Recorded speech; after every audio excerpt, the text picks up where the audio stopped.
نحمده ونصلي وسلم على سيدنا ومولانا محمد رسوله النبي الأمين المكين الحنين الكريم الرؤوف الرحيم. أما بعد فأعوذ بالله من الشيطان الرجيم. بسم الله الرحمن الرحيم. إن الدين عند الله الإسلام وما اختلف الذين أوتوا الكتاب إلا من بعد ما جاءهم العلم بغيا بينهم. وقال تعالى في مقام آخر وما تفرقوا إلا من بعد ما جاءهم العلم بغيا بينهم. وقال تعالى في مقام آخر ما تفرق الذين أوتوا الكتاب إلا من بعد ما جاءتهم البينة. وقال تعالى في مقام آخر وأن هذا صراطي مستقيما فاتبعوه ولا تتبعوا السبل فتفرق بكم عن سبيله. وقال تعالى من الذين فرقوا دينهم وكانوا شيعا كل حزب بما لديهم فرحون. وقال تعالى في مقام آخر ثم جعلناك على شريعة من الأمر فاتبعها ولا تتبع أهواء الذين لا يعلمون. صدق اللہ مولانا العظیم.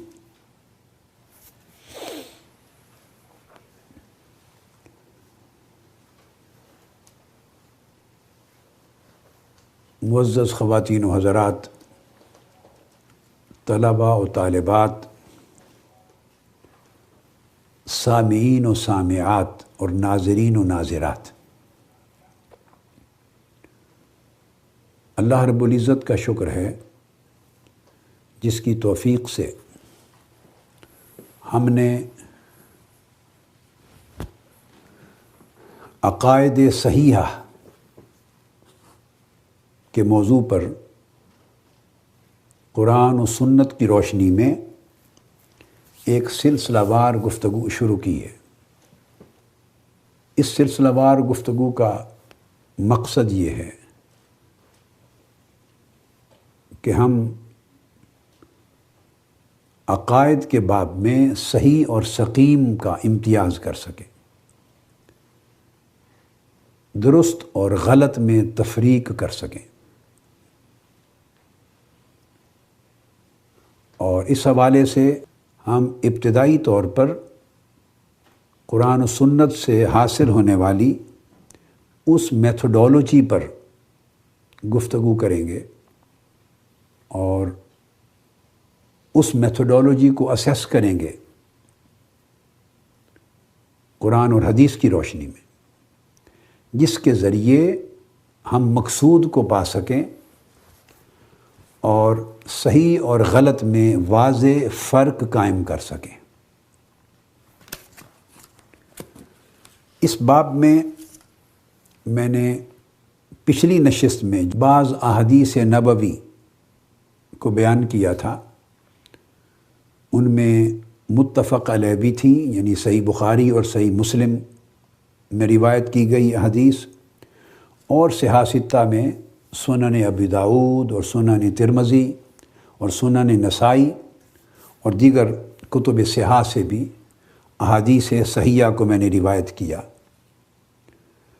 جس سے ایک نقطہ اسٹیبلش کیا تھا کہ حضور علیہ الصلوۃ والسلام نے فرمایا کہ جو احوال بنی اسرائیل پر بیتے تھے، یعنی یہود اور نصارہ کی امتوں پر، پہلے زمانوں میں وہی احوال، عقائد اور اعمال اور اخلاق و احوال کے باب میں میری امت پر بھی بیتیں گے۔ اور آقا علیہ الصلوۃ والسلام نے جوتے کا جو جوڑا ہوتا ہے، دائیں اور بائیں جوتا، اس کی مثال دے کر فرمایا کہ من و ان سملر سچویشنز ارائز ہوں گی۔ اور اس ضمن میں یہ ارشاد فرمایا جو کثرت کے ساتھ احادیث صحیحہ میں کثرت کے ساتھ آیا ہے کہ بنی اسرائیل میں 72 فرقے بن گئے تھے، اور آپ نے ارشاد فرمایا کہ میری امت میں 73 فرقے وجود میں آئیں گے، ایمرج کریں گے، اور وہ جو 73 فرقے ہوں گے ان میں سے 72 باطل کی طرف لے جانے والے ہوں گے، لوگوں کو دوزخ کی طرف بلانے والے ہوں گے، گمراہ کرنے والے ہوں گے، اور ایک طبقہ ملت واحدہ جو میرے اور میرے صحابہ کی راہ پر گامزن ہوگا۔ اور جب لفظ صحابہ آقا علیہ السلام یوز کرتے ہیں تو اس میں اہل بیت اطہار آٹومیٹیکلی شامل ہوتے ہیں۔ یعنی جب یاد رکھ لیں، جب اہل بیت کا لفظ آئے، یہ ضمنی ایک نکتہ سمجھا دوں، اہل بیت کا لفظ آئے تو وہ تمام صحابہ کو شامل نہیں ہوتا، چونکہ تمام صحابہ کرام صاف ظاہر ہے اہل بیت نبوت میں سے نہیں ہیں۔ یہ خصوص اور عموم کا تعلق ہے ان میں، تو اہل بیت کے لفظ میں سارے صحابہ شامل نہیں ہوتے، مگر جب صحابہ کا لفظ آئے تو تمام اہل بیت اس میں شامل ہوتے ہیں، کیونکہ اہل بیت اطہار کا اطلاق حضور علیہ السلام نے جن نفوس قدسیہ پر کیا ہے وہ صحابہ کرام بھی ہیں۔ ازواج مطہرات صحابہ ہیں، صحابیات ہیں، سیدنا مولا علی المرتضیٰ صحابی ہیں، سیدہ کائنات حضرت فاطمہ الزہرا رضی اللہ تعالی عنہا صحابیہ ہیں، حضرات حسنین کریمین رضوان اللہ تعالی علیہما صحابی ہیں۔ تو جن کو حضور علیہ الصلوۃ والسلام نے فرمایا کہ باری تعالیٰ یہ میری اہل بیت ہے، تو یہ صحابہ بھی ہیں، انہیں آقا علیہ السلام کی صحبت حاصل ہے۔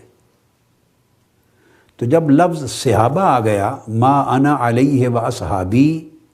تو اس میں اہل بیت اطہار سارے شامل ہو گئے۔ یہ ایک کمپریہنسو ٹرم ہے، لیکن جب کسی معاملے میں اہل بیت کا لفظ آقا علیہ السلام کی زبان اقدس سے صادر ہوگا اور اس میں جو فضیلت، جو شان یا تخصیص بیان کی گئی ہوگی وہ تمام صحابہ کو حاصل نہیں ہوگی، وہ صرف انہی نفوس قدسیہ کے لیے ہوگی جن پر آقا علیہ السلام نے لفظ اہل بیت کا اطلاق فرمایا ہے۔ یہ ایک نکتہ تھا جو برسبیل تذکرہ آ گیا، تو فرمایا صرف وہ طبقہ،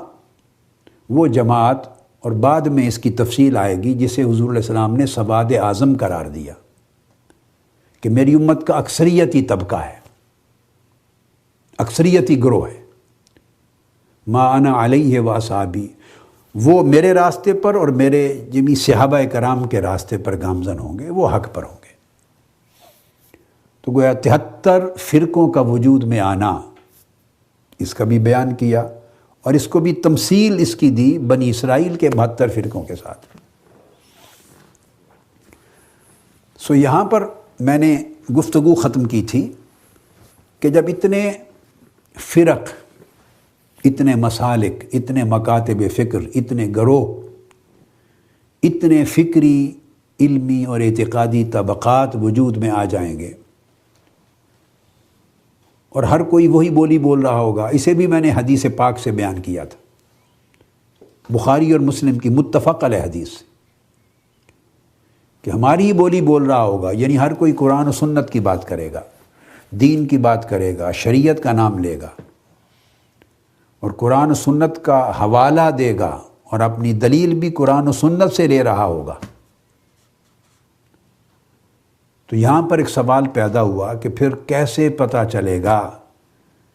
کہ یہ شخص جو قرآن و سنت کے حوالے سے بات کر رہا ہے یہ بات درست ہے، یا اس دوسرے شخص کی بات درست ہے جو قرآن و سنت کے حوالے سے کہہ رہا ہے؟ کتاب و سنت کی اس شخص کی تعبیر اور تشریح صحیح ہے اور دوسرے کی غلط ہے، یا اس شخص کی تعبیر اور تشریح درست ہے اور اس کی غلط ہے؟ اگر اس کا امتیاز ایک عام شخص از خود کر سکے کسی واضح رہنمائی کے بغیر، سامعین جو ٹی وی پہ سنتے ہیں، جو خطبہ جمعہ کو مساجد میں بیٹھ کے سنتے ہیں، جو عامت الناس سوسائٹی میں گفتگو سننے والے، خطاب سننے والے، اہل علم کا کلام سننے والے، درس سننے والے، ٹی وی پر، انٹرنیٹ پر، ویب سائٹ پر، آن لائن تعلیم، تدریس، تبلیغ کے ذرائع ہیں، لوگوں نے حلقات قائم کر رکھے ہیں، کورسز قائم ہیں، تو اگر عامت الناس، ایک عام شخص بغیر واضح رہنمائی کے وہ اگر امتیاز کرنے کے قابل ہو جائے کہ اس کی دلیل صحیح ہے اور اس کی غلط ہے، تو اسے تو پھر جا کے پوچھنے والوں سے، جن سے پوچھا جا رہا ہے ان سے جا کے پوچھنے کی ضرورت بھی پیش نہ آئے۔ اگر اسے خود پتہ چل جاتا کہ اس کی دلیل غلط ہے اور اس کی دلیل صحیح ہے، اس کا ماخذ درست ہے، اس کا ماخذ غلط ہے، اس کا استنباط، انفر کرنا، اس حکم کو، اس مسئلے کو، اس فرع کو نکالنا درست ہے، اس کا غلط ہے، اس کا اطلاق کرنا اس سچویشن پر، اس قرآنی آیت اور حدیث کا، یہ غلط اطلاق کر رہا ہے، یہ درست کر رہا ہے، اگر اسے یہ خود سمجھ آ جائے تو وہ پوچھنے کیوں جاتا؟ لہٰذا ضروری ہوا کہ ایسی سچویشن میں جس کی نشاندہی آقا علیہ السلام نے کی اور ہم اپنی آنکھوں سے دیکھ رہے ہیں، ایک میتھڈولوجی ہونی چاہیے۔ اور یاد رکھ لیں کہ یہ اختلافات اور گمراہی پر مبنی خیالات اور گمراہی پر مبنی تعبیرات اور تشریحات، یہ قرآن و سنت کے باہر سے امپورٹ نہیں کیے جاتے۔ یہ اب اگلا سٹیپ لے رہا ہوں گفتگو کا، یہ دین کے دائرے سے باہر سے امپورٹ نہیں کیے جاتے۔ عام طور پر جو شخص بھی کوئی نقطہ نظر، کوئی نظریہ، کوئی تعبیر، کوئی تشریح اپنے موقف، اپنے عقیدے اور اپنے نظریے کی تقویت کے لیے، اس کو سبسٹینشیٹ کرنے کے لیے، اسے ایلیبوریٹ کرنے کے لیے، اسے اسٹرینگدن کرنے کے لیے، مضبوط کرنے کے لیے، جو شخص بھی کوئی دلیل لاتا ہے تو وہ بھائی قرآن اور سنت اور کتاب اور قرآن اور حدیث میں سے ہی لاتا ہے، اسی علم سے لاتا ہے جو کتاب و سنت پر بیسیکلی مبنی ہے۔ اگر وہ کتاب و سنت کا حوالہ نہ دے اور اس سے وہ علم اپنا نہ لائے، اپنی دلیل اخذ نہ کرے، تو سننے والے تو سنتے ہی اسے مسترد کر دیں گے کہ اس کے پاس تو کتاب و سنت کی دلیل ہی نہیں ہے، اس کا تو سودا ہی نہیں بکے گا مارکیٹ میں۔ تو وہ جو اپنے عقیدے، اپنے فکر، اپنے نظریے کا سودا بیچ رہا ہے، تو اس کے سودے کے بیچنے کے لیے اور بیوپار خریدار پیدا کرنے کے لیے اس کے لیے لازم ہے کہ وہ اپنی دلیل کو قرآن اور سنت کے ساتھ کو ریلیٹ کرے، قرآن اور حدیث سے وہ اخذ کرے۔ اس وجہ سے ہر شخص بات قرآن اور حدیث کی کر رہا ہے۔ تو سوال یہ ہے کہ غلطی کہاں واقع ہوئی، گمراہی کس نقطے سے شروع ہوئی؟ وہ نقطہ نہ قرآن کی نص میں گمراہی کا تھا، غلطی کا تھا معاذ اللہ، نہ حدیث نبوی میں کوئی غلطی تھی اس نص میں، اس ٹیکسٹ میں، وہ تو منزل من اللہ تھے۔ قرآن بھی وہی ہے اللہ کی، وہی مطلوب جو لفظاً اور معناً نازل ہوئی، اور حدیث نبوی بھی اللہ کی وحی ہے، اللہ تعالیٰ کی وحی ہے، وحی غیر مطلوب جو بذریعہ جبرائیل امین نازل نہیں ہوئی لفظاً، مگر اس کا معنی اور اس کا پیغام آقا علیہ السلام کے قلب اطہر روح مبارک پر القاء ہوا ہے، اور آقا علیہ السلام نے اسے اپنے الفاظ میں بیان کیا ہے یا اپنے عمل کی شکل میں ڈیمونسٹریٹ کیا ہے۔ تو سنت اور حدیث کی شرعی حیثیت بھی وحی کی سی ہے، اس لیے وحی میں فرق کرتے ہیں۔ وہ وحی جس کی تلاوت کی جائے وہ قرآن ہے، وہ وحی جس کی قرآن کی طرح تلاوت نہیں کی جاتی وہ حدیث ہے۔ حدیث نبوی ہے، تو دونوں کی اصل ایک ہے۔ تو وہ نقطہ، وہ جگہ، وہ مقام کون سا تھا جہاں سے بندہ ٹھوکر کھا گیا، غلطی ہو گئی، گمراہی شروع ہو گئی اور فرقے بننے لگے؟ صاف ظاہر ہے نہ قرآن پر اختلاف ہے، پوری امت آج 15 صدیاں ہونے کو ہیں، ایک قرآن کو مانتی ہے، دوسرا قرآن کوئی نہیں مانتا، کوئی طبقہ۔ الحم سے والناس تک قرآن مجید میں آیات پر بھی کسی کا اختلاف نہیں ہے، وہی 114 صورتیں ہیں ہر ایک کے نزدیک اور وہی آیات ہیں، تو اس پر اختلاف نہیں ہے۔ ٹیکسٹ پر اختلاف نہیں ہے، احادیث نبوی پر بیسیکلی اختلاف نہیں ہے، الا یہ کہ صحت اور عدم صحت یہ ایک بحثیں ہوتی ہیں، یہ ایک الگ موضوع ہے، اس پر ہم آگے چل کے انشاءاللہ گفتگو کریں گے۔ جو چیزیں میں ابتدا میں جس کی ڈیٹیل میں نہیں جاؤں گا، اس کا مطلب یہ ہے کہ اگر یہ ہمارے سبجیکٹ کے ساتھ ریلیونٹ ہے تو میں اسے آگے چل کے ٹیک اپ کروں گا، اس پر آگے گفتگو کروں گا، تو میں اگلی گفتگو کے لیے چھوڑ رہا ہوتا ہوں۔ تو بات یہ ہے کہ اصلاً اس پر اجماع ہے کہ نہ قرآن میں کوئی غلط بات بیان کی گئی ہے، نہ کبھی ہو سکتی ہے، نہ حدیث نبوی میں کوئی بات غلط بیان کی گئی ہے، نہ کبھی ہو سکتی ہے، یہ دونوں حق ہیں۔ تو پھر وہی سوال میرا کہ پھر وہ غلطی، وہ گمراہی جس سے الگ الگ فرقے بنے، وہ کہاں سے اوریجنیٹ ہوئی؟ وہ ہماری اس تعبیر اور تشریح سے جو ہم نے قرآن کی آیت کو انٹرپریٹ کیا، حدیث نبوی کی تشریح کی، اس کا معنی بیان کیا، اس کا مراد بیان کیا، اس کو اپلائی کیا مختلف سچویشنز پر، اس کا انطباق کیا، اس کا اطلاق کیا، اس میں سے آگے احکام اخذ کیے۔ جہاں انسان کی عقل، انسان کی ریزننگ، انسان کا انٹلیکٹ، انسان کی اپنی صلاحیت، انسان کی رائے، اس کا اپنا علم، جہاں وہ ملتا ہے جا کر تشریح کرنے کے لیے، اس کو ایکسپلین کرنے میں، اسے انٹرپریٹ کرنے میں، وہاں سے اس غلطی کا امکان شروع ہو جاتا ہے۔ تو علم تو حق پر مبنی آیا تھا امت میں، مگر صاف ظاہر ہے اس علم کے یعنی قرآن و سنت کے اس ٹیکسٹ میں ہر باریک چیز اور ہر چھوٹی چھوٹی تفصیل اور ہر قسم کی تشریح و تعبیر نہیں بیان کی گئی ہوتی، اس میں بیسکس ہوتے ہیں، پھر آپ اسے انٹرپریٹ کرتے ہیں۔ آپ دیکھ لیں جیسے ہمارے یہاں آئین ہوتا ہے، لاء کی کتابیں ہوتی ہیں اور ان کو مختلف وکلاء انٹرپریٹ کرتے ہیں، اس کی تشریح و تعبیر کرتے ہیں، تو بعض چیزیں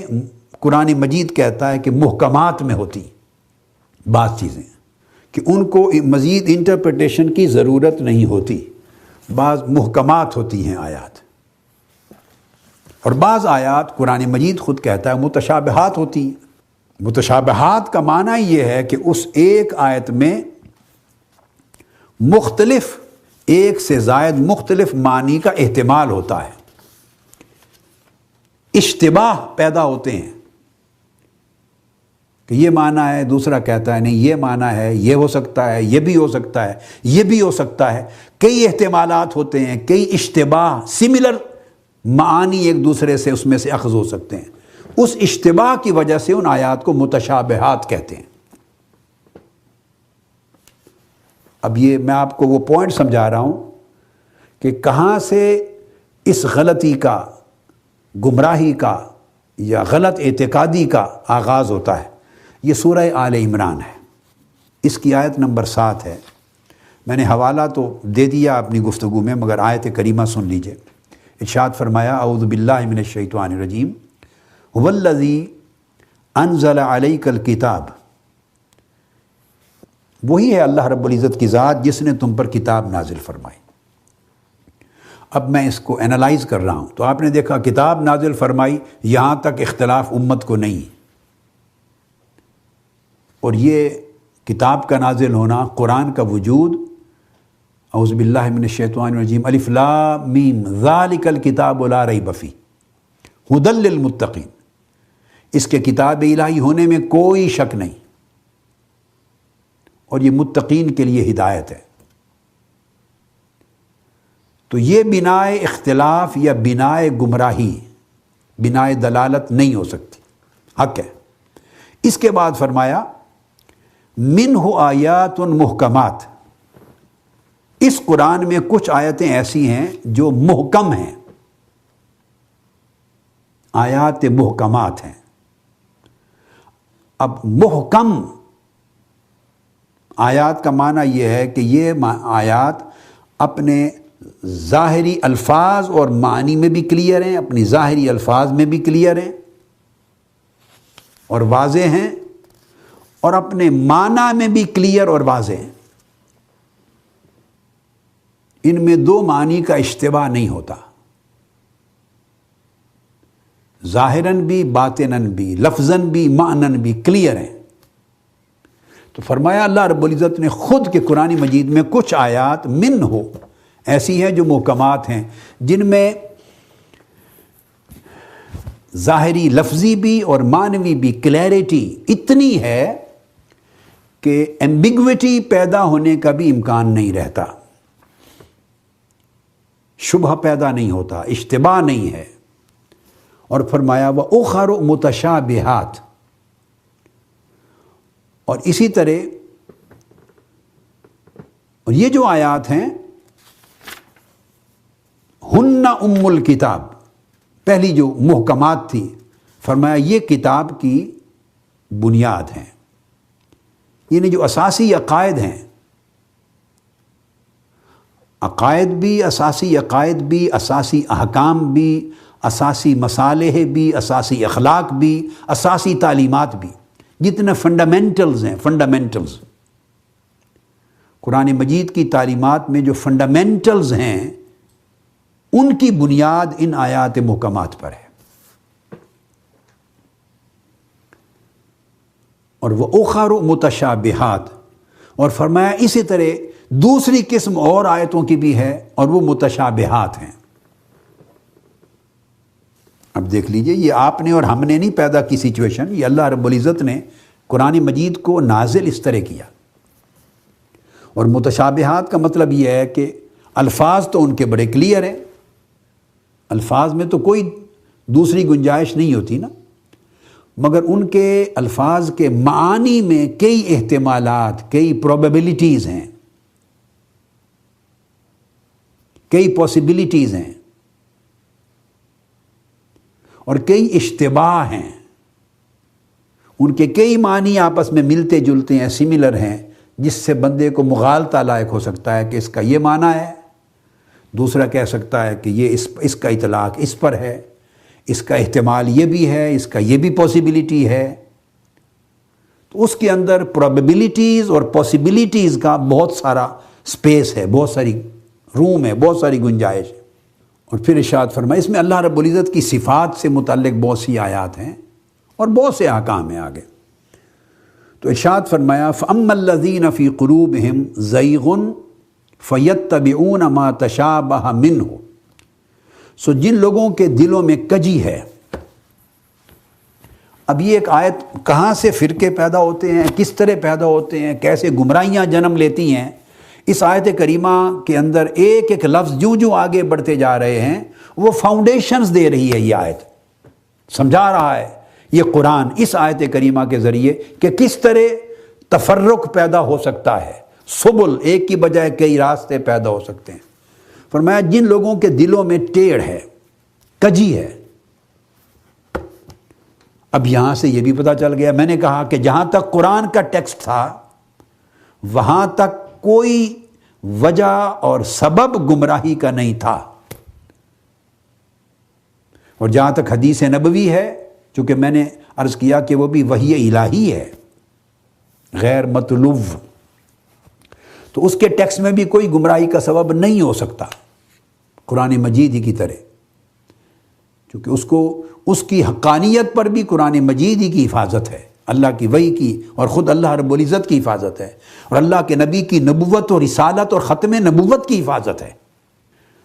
تو جہاں سے بگننگ ہوتی ہے گمراہی کی، غلطی کی، غلط فہمی کی، وہ یہ ہے کہ جن لوگوں کے دلوں میں کجی ہے، ٹیڑھ ہے۔ یہاں سے پتہ چلا اب براہ راست قرآن کی آیت پہ کنسنٹریٹ کرتے ہوئے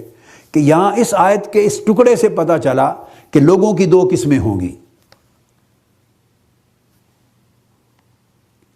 فَأَمَّا الَّذِينَ فِي قُلُوبِهِمْ زَيْغٌ، کچھ لوگ وہ ہوں گے جن کے دلوں میں کجی ہوگی، ٹیڑھا پن ہوگا، یعنی ان کے دلوں میں گمراہی ہوگی، ان کے دلوں میں اندھیرا ہوگا،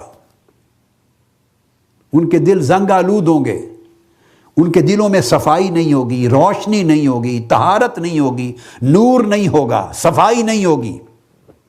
اور کچھ لوگ وہ ہوں گے جن کے دلوں میں اندھیرا ہوگا، زنگ ہوگا، ٹیڑھ ہوگا، کجی ہوگی. تو دو طبقات ہو گئے نا. اب آپ سمجھ گئے کس طرح فرقے جنم لیتے ہیں. تو لا محالہ جن کے دلوں میں نور ہوگا، روشنی ہوگی، صفائی ہوگی، طہارت ہوگی، تقوی ہوگا، صدق ہوگا، اخلاص ہوگا، جن کے دلوں میں نور ہوگا، وہ قرآن اور حدیث نبوی صلی اللہ علیہ وسلم کے اس معنی تک رسائی پائیں گے جو اللہ اور اس کے رسول کی مراد ہے، جو اس کا اصل معنی اور حقیقی مراد ہے، وہ ان کو رہنمائی ملے گی. اور جن کے دلوں میں ٹیڑھ ہوگا، کجی ہوگی، گمراہی ہوگی، زنگ ہوگا، سیاہی ہوگی، طہارت نہیں ہوگی، وہ جہاں جہاں مختلف احتمالات ملیں گے وہ غلط احتمال کی طرف ان کے دل راغب ہو جائیں گے اور ان کے دماغ غلط اشتباہ میں مبتلا ہوں گے، رانگ میننگز کی طرف چلے جائیں گے، رانگ امپلیکیشنز کی طرف چلے جائیں گے، رانگ اپلیکیشنز کی طرف چلے جائیں گے، رانگ انٹرپریٹیشنز کی طرف چلے جائیں گے، غلط تعبیرات کی طرف، غلط تشریحات کی طرف. وہ دل موافقت پکڑیں گے غلطی کی طرف، گمراہی کی طرف. چونکہ دل کے اندر زنگ ہے، سیاہی ہے، سو وہ گمراہی کی طرف رغبت پائیں گے. اس لیے قرآن مجید ہی میں سورہ بقرہ میں ارشاد فرمایا گیا کہ اللہ رب العزت قرآن مجید میں مثالیں دیتے ہیں. فَيَضْرِبُ اللَّهُ الْأَمْثَالَ، مثالیں دے دے کے سمجھاتے ہیں. اب اللہ پاک مثالیں دے دے کے اس لیے سمجھاتا ہے، یہ مثالیں دینا اللہ کی مجبوری نہیں ہے، یہ اللہ کے کلام کی مجبوری نہیں ہے، یہ ہماری مجبوری ہے، ہماری کمزوری ہے، ہماری کم فہمی، ہماری کج فہمی ہے. ہمیں جو بات عام طریقے سے سمجھ آنے میں دشواری ہوتی ہے، اللہ رب العزت ہمارے لیے سمجھنے میں آسانی پیدا کرنے کی خاطر مثالیں دے دیتا. اللہ نور السماوات والارض مثل نورہ کمشکاۃ فیہا مصباح. اس طرح بے شمار اللہ آسمانوں اور زمینوں کا نور ہے. اب یہ کسی کی سمجھ میں نہیں آئے گی بات کہ آسمانوں اور زمینوں کا نور اللہ ہے، کیسے ہے؟ کوئی ممکن ہے سمجھ لے دن کی روشنی کو سمجھ لے کہ یہ اللہ ہے، یہ پڑھ کر کہ اللہ زمینوں اور آسمانوں کا نور ہے. اللہ نور السماوات والارض، آسمانوں اور زمین کا نور ہے، بس روشنی ہے. اب اس سے احتمال میں مثال سمجھا رہا ہوں اپلائی کر کے کہ کیسے گمراہی کا احتمال جنم لیتا ہے. جب نور اور روشنی کہہ دیا تو ممکن ہے جب سورج چڑھے اور دھوپ نظر آئے، روشنی نظر آئے، کوئی سمجھے یہ خدا ہے، اللہ ہے. گمراہی ہو گئی، کفر کی طرف چل پڑے. ممکن ہے کوئی سمجھے سورج نظر آ رہا ہے کہ اس نور کا چشمہ یہ ہے، منبع یہ ہے، نور یہاں سے نکل رہا ہے آسمانوں کا جو زمین پہ آ رہا ہے، تو کوئی کہہ دے سورج کو یہ خدا ہے. یہاں سے گمراہی نے جنم لے لیا. کسی نے 14ویں رات کے چاند کو دیکھا یا چاند کی روشنی سے رات کو روشن ہوتے دیکھا تو اس کے ذہن میں وہی تھا کہ اللہ زمین و آسمان کا نور ہے. اس نے کہا یہ روشنی ہے، وہ منبع ہے، اس چاند کو، ستاروں کو خدا بنا لیا. اور آپ نے دیکھا پہلے زمانوں میں سورج پرست لوگ ہوئے، چاند پرست ہوئے، ستارہ پرست ہوئے. تو گمراہیاں جب جنم لیتی ہیں تو اس کے پیچھے کوئی ایک تصور، کوئی ایک بیسز، کوئی ایک ریزن، کوئی ایک فاؤنڈیشن ہوتی ہے، اور وہ اس کی سمجھنے میں غلطی کھاتا ہے، انسان ٹھوکر کھاتا ہے، اس کے سمجھنے میں مار کھاتا ہے اور گمراہ ہوتا چلا جاتا ہے. تو یہ اس طرح مغالطہ. تو اللہ رب العزت نے فوری طور پہ اس کی مثال دے دی کہ آسمانوں اور زمینوں کو نور مہیا کرنے والا. اب اس کی تعبیر قرآن نے مثال دے دی تو منع یہ تھا کہ روشن کرنے والا ہے. نور ہے یہ لفظ تھا، معنی تھا کہ منور کرنے والا ہے، روشن کرنے والا ہے. آسمانوں اور زمینوں کو نور عطا کرنے والا ہے۔ مثال دے دی، مثال نورہ کمشکات فیہا مصباح، آگے پھر پوری آیت ہے، اس تفصیل میں نہیں جاتے۔ تو میں سمجھا یہ رہا تھا کہ مثالوں کا ریلیونس کیا ہوتا ہے، مثال دینے کی ضرورت کیوں ہوتی ہے، وہ ہماری ضرورت ہے، ہمارے لیے آسانی پیدا ہوتی ہے۔ اب یہ بیان کر کے اللہ رب العزت نے فرمایا وَيُضِلُّ بِهِ كَثِيرًا وَيَهْدِي بِهِ كَثِيرًا۔ تو قرآن میں مثالیں تو اللہ نے اس لیے دی تھی کہ ہمیں آسانی سے سمجھ آئے، مگر انہی مثالوں کی وجہ سے کیا ہوتا ہے،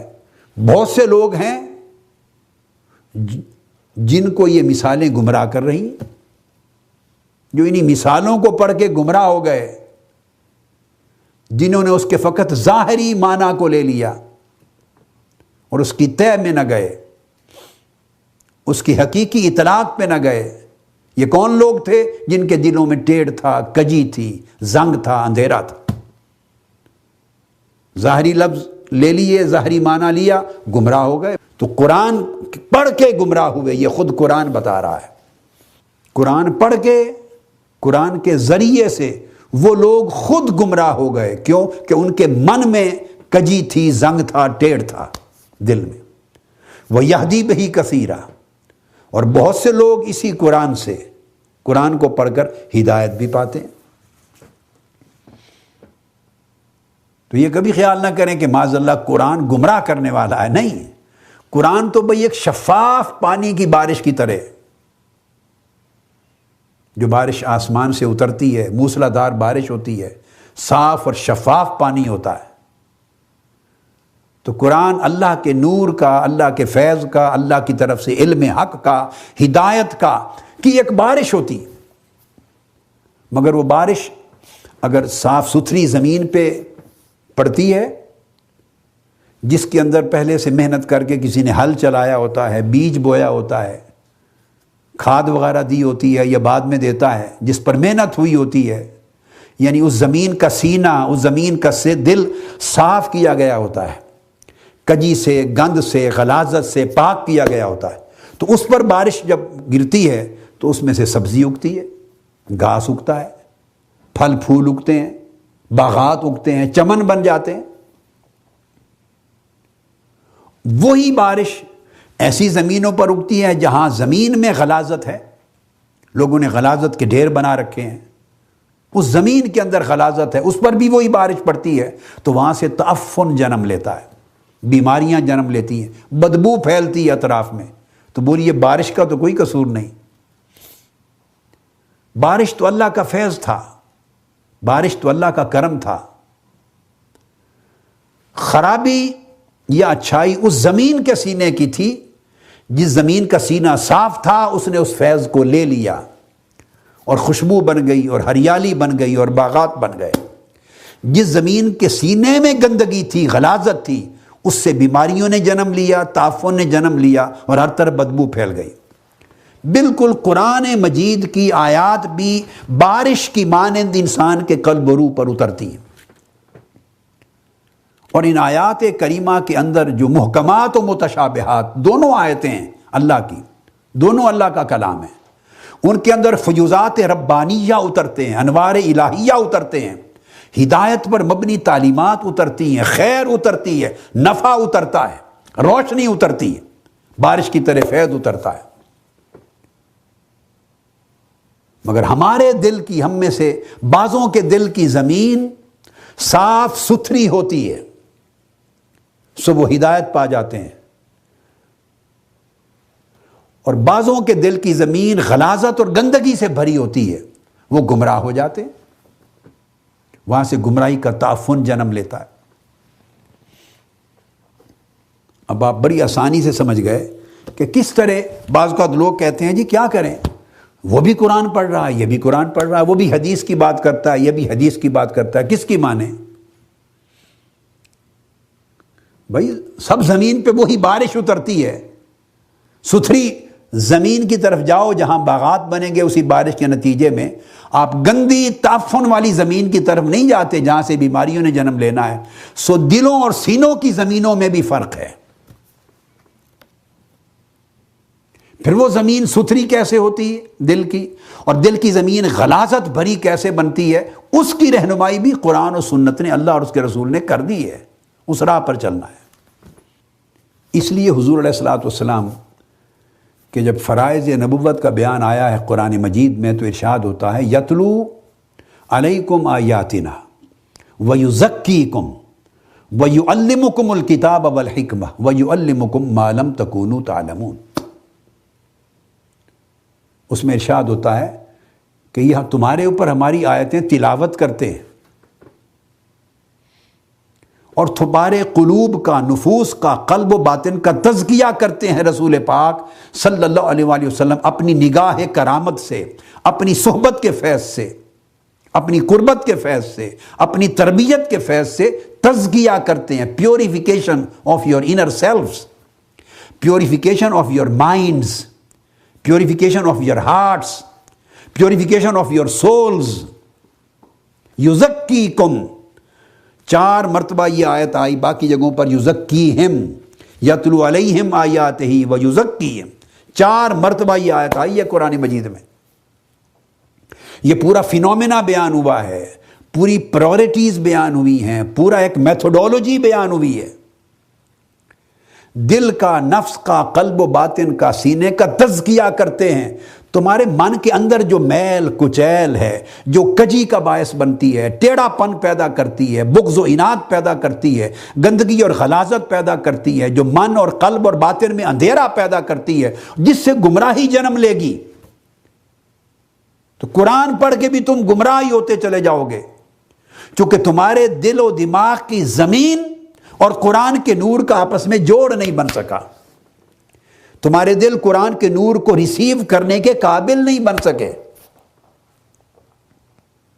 تمہارے دل و دماغ ان میں اتنا اجلا پن، نفاست اور طہارت اور تزکیہ نہیں ہو سکا کہ وہ قرآن مجید کے فیض کو اپنے اندر سمو سکیں۔ اس لیے فرمایا یزکیکم، تمہارا تزکیہ کرتے ہیں رسول پاک صلی اللہ علیہ وسلم، اور یہ ایک پروسیس ہے جو قیامت تک رہے گا۔ 2 چیزیں، پھر تیسری سٹیج پر فرمایا وَيُعَلِّمُكُمُ الْكِتَابَ وَالْحِكْمَةَ، اور جب تمہارے دل و دماغ کا، قلب و باطن کا تزکیہ ہو جائے، پیوریفائی ہو جائیں، تو تب تمہیں کتاب یعنی قرآن کا علم عطا کرتے ہیں، اور پھر حکمت اور سنت کا علم عطا کرتے ہیں۔ تو آپ نے دیکھا کہ قرآن کا علم اور سنت و حکمت کا علم بعد میں عطا کیا جا رہا ہے، دلوں کے، دماغ کے برتن میں بعد میں ڈالا جا رہا ہے، پہلے برتنوں کو دھویا جا رہا ہے۔ ہماری روزمرہ کی زندگی میں آپ نہیں دیکھتے، برتن میں پانی ڈالنا ہو، دودھ ڈالنا ہو، شربت ڈالنا ہو گلاس میں، کسی چیز میں پہلے اس کو دھوتے ہیں، صاف کرتے ہیں۔ گندے برتن میں ہم دودھ اور پانی نہیں ڈالتے۔ اسی طرح اگر دلوں کا برتن گندا ہے، غلیظ ہے، تو وہ دودھ علم کی ایک تمثیل ہوتی ہے، تو قرآن کا دودھ گندے دلوں کے برتن میں نہیں آتا، ہدایت ربانی نہیں آتی۔ تو قرآن مجید نے خود پروسیس بیان کیا ہے کہ تلاوت آیات تاکہ قرآن سے تعلق جڑے، پھر قلب اور باطن اور نفوس کا تزکیہ، سیلف پیوریفیکیشن،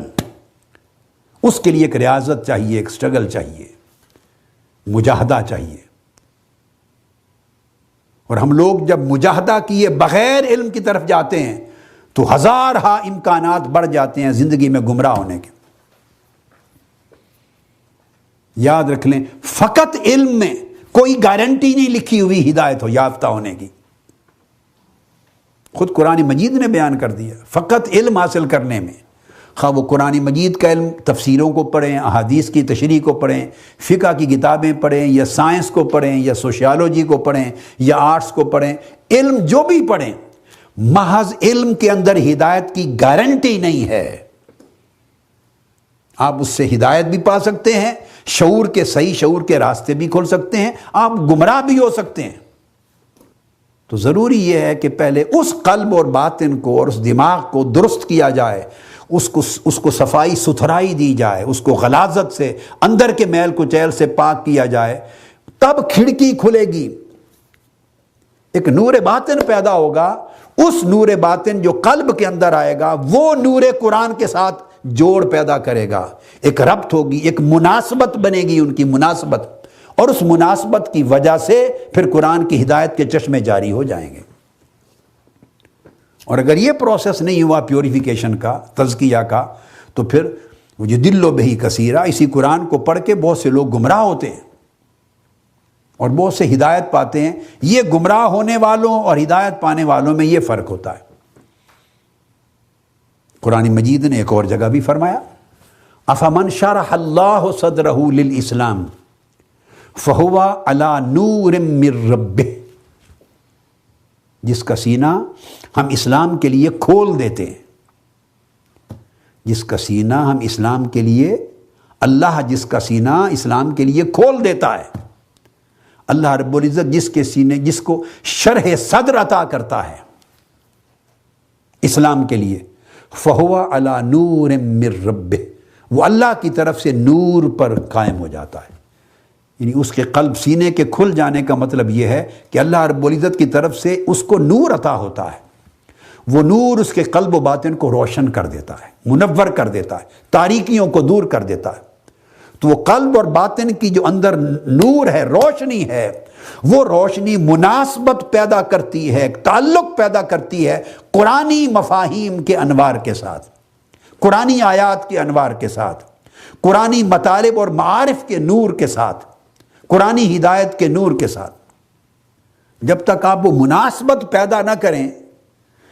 بھئی اگر آپ ٹی وی بھی چلا رہے ہوں اور لاہور کا اسٹیشن پاکستان کا ٹی وی چل رہا ہے، آپ کا انگلینڈ کا بی بی سی آپ لگانا چاہتے ہیں، امریکہ کا CNN لگانا چاہتے ہیں، یورپ کا چینل لگانا چاہتے ہیں، انڈیا لگانا چاہتے ہیں، عرب کے، سعودی عرب کا، کوئی بھی، مصر کا چینل لگانا چاہتے ہیں، تو بھئی اس کے لیے آپ ریموٹ کے ذریعے اس کو گھماتے ہیں اور اس کے نمبر پہ فکس کرتے ہیں اس ٹی وی کو۔ بھئی یہ 682 نمبر ہے اس کا 68، اپنے آپ ARY1 ورلڈ کو لگاتے ہیں، ARY کو، آپ QTV کو لگاتے ہیں تو یہاں سے نمبر لگاتے ہیں، 662 لگائیں گے، 682 لگائیں گے۔ پھر آپ جیو لگانا چاہتے ہیں، 681، میں مثال دے رہا ہوں، مختلف ملکوں میں مختلف ڈش پروگراموں کے نمبر الگ ہوتے ہیں، عرب کنٹریز کے، تو آپ ایگزیکٹ اس نمبر پہ فکس کرتے ہیں اس چینل کو، تب جا کے نشریات آپ کو ملتی ہیں اس ٹی وی چینل کی۔ تو یہ تو ایک یونیورسل پروسیس ہے بھائی، یونیورسل پروسیس ہے۔ تو آپ کیا لکھا ہوا ہے 682 میں اور ARY1 ورلڈ میں، 662 میں اور QTV میں کیا لکھا ہوا ہے اس نمبر میں، کیا جوڑ ہے؟ دوسرے ملک میں اور نمبر ہوگا، تیسرے میں اور ہوگا۔ بھائی ہر ایک ملک میں وہ جو ٹی وی اسٹیشن ہے، وہ چینل ہے، اسے ایک نمبر کے ساتھ ریموٹ پہ فکس کیا ہوا ہے۔ جب آپ ایگزیکٹلی اس نمبر پہ فکس کریں گے وہ چینل، تو نشریات تو چل رہی تھی ARY کی، پہلے نشریات تو QTV کی چل رہی تھی، نشریات آپ کے جیو کی چل رہی تھی، ایکسپریس کی چل رہی تھی، دنیا کی چل رہی تھی، عرب چینلز کی چل رہی تھی، CNN کی، BBC نشریات چل رہی تھی۔ جو ہی آپ نے ایگزیکٹلی صحیح نمبر پہ اسے فکس کیا تو مناسبت پیدا ہو گئی، اس کی جو ویوز تھی، وہ فریکوینسی اس نمبر پہ جو تھی اس کی مناسبت پیدا ہو گئی۔ تو آپ فریکوینسی میں مناسبت پیدا کرتے ہیں، ویو لینتھ میں مناسبت پیدا کرتے ہیں، تب جا کر ریسیونگ اینڈ پہ بات آپ ریسیو کرتے ہیں۔ ریڈیو میں بھی یہی ہوتا تھا، اب تو پرانا وقت کم سنتے ہیں لوگ ریڈیو، دیہاتوں میں چلتا ہے، وہ گھما کے سوئی کو گھماتے ہیں، نمبر بنے ہوئے ہوتے ہیں مختلف اسٹیشن کے، یہ لاہور ہے، یہ کراچی ہے، یہ فلاں فلاں فلاں، تو سوئی اس نمبر پہ آتی ہے تو ویو لینتھ اور فریکوینسی ملتی ہے، تو ایک مناسبت پیدا ہوتی ہے، تب آپ کو اسٹیشن کی نشریات سنائی دیتی ہیں۔ بھائی جس طرح دنیا کی اس میکانزم میں اور دنیا کی ٹیکنالوجی میں اور دنیا کی یہ جو کمیونیکیشن کا پروسیس ہے، اس میں ایک نظام ہے جو آپ ہر روز اپنے ہاتھ سے کرتے ہیں، یہ مثال ہے، اللہ پاک نے نظام کائنات میں ایک جیسی مثالیں ہر طرف پیدا کی ہیں۔ ہماری حیاتیاتی زندگی ہو، ہماری مادی دنیا کی زندگی ہو، سائنس ٹیکنالوجی کی زندگی ہو، نباتاتی زندگی ہو، جماداتی ہو، حیواناتی ہو، انسانی ہو، روحانی ہو،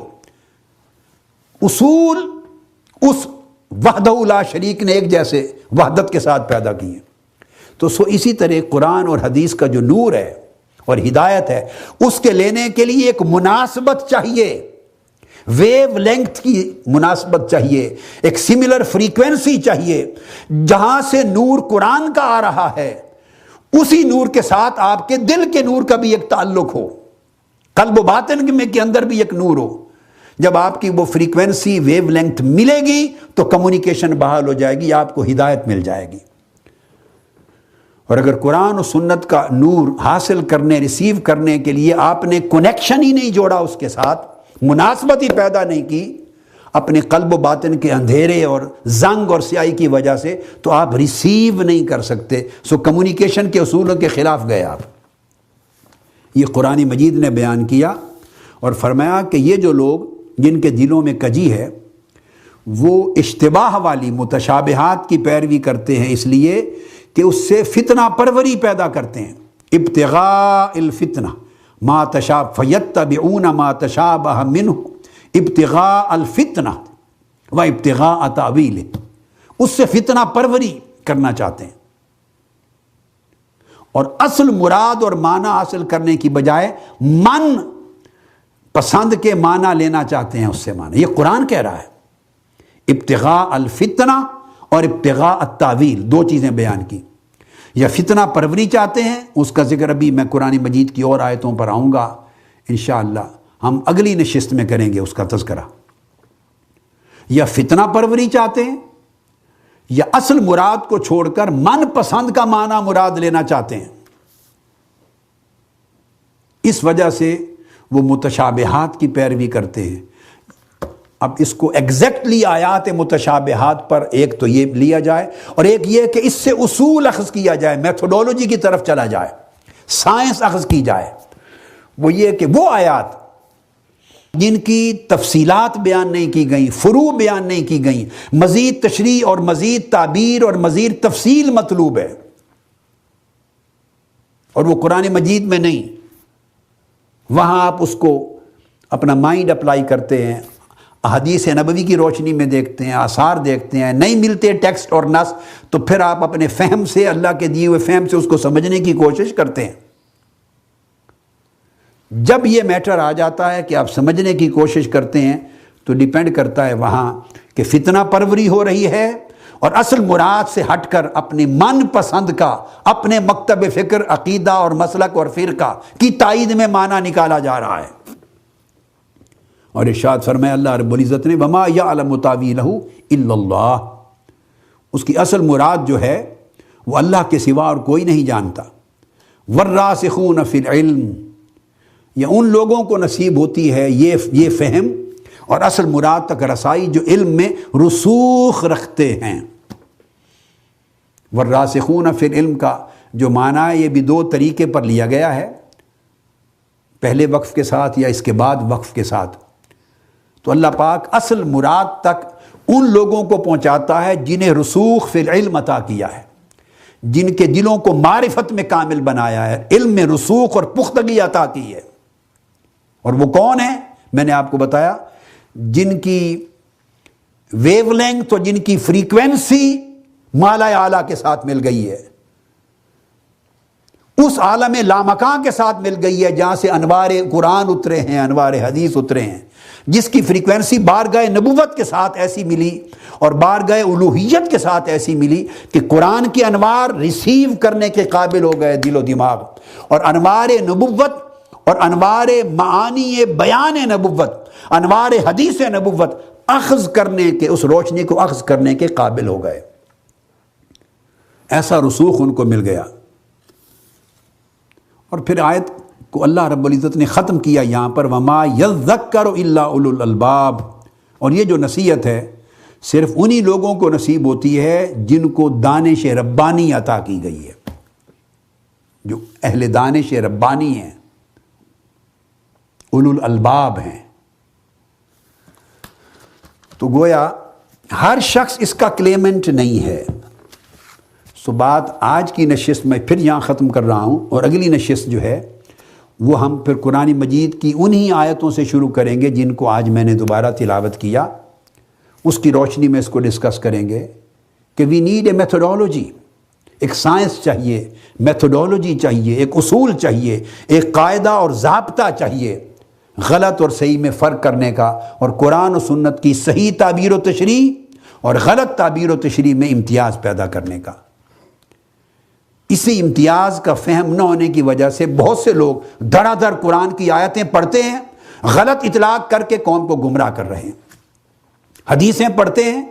سیاق و سباق سے ہٹا کر ان کا اطلاق غلط جگہ پہ کر کے لوگوں کو گمراہ کر دیتے ہیں۔ لوگ متاثر اور مروب ہو جاتے ہیں صرف یہ سن کر کہ قرآن سے دلیل دے رہا ہے، حدیث سے دلیل دے رہا ہے، اور سننے والے غریب کو تو نہ قرآن کا ترجمہ آتا ہے نہ حدیث کا ترجمہ آتا ہے، نہ قرآن کا صحیح اطلاق معلوم ہے اسے، نہ حدیث کا سیاق و سباق معلوم ہے۔ اس پر تو روب پڑ گیا قرآن اور حدیث کا، اس کے پاس تو نالج نہیں ہے۔ لہٰذا ایک آسان میتھڈولوجی میں چاہوں گا کہ اس سلسلہ خطابات میں واضح ہو جائے، تاکہ اس میتھڈولوجی کی روشنی میں کافی حد تک عامت المسلمین کو، جنہیں تھوڑی سوجھ بوجھ اور تھوڑا سا علم ہے، انہیں بھی آسانی ہو جائے امتیاز تک پہنچنے کی۔ انشاءاللہ تعالی ہم اگلی نشست میں پھر قرآنی ان آیات کریمہ کی روشنی میں اس بات کو آگے بڑھائیں گے۔ وما علینا الا البلاغ۔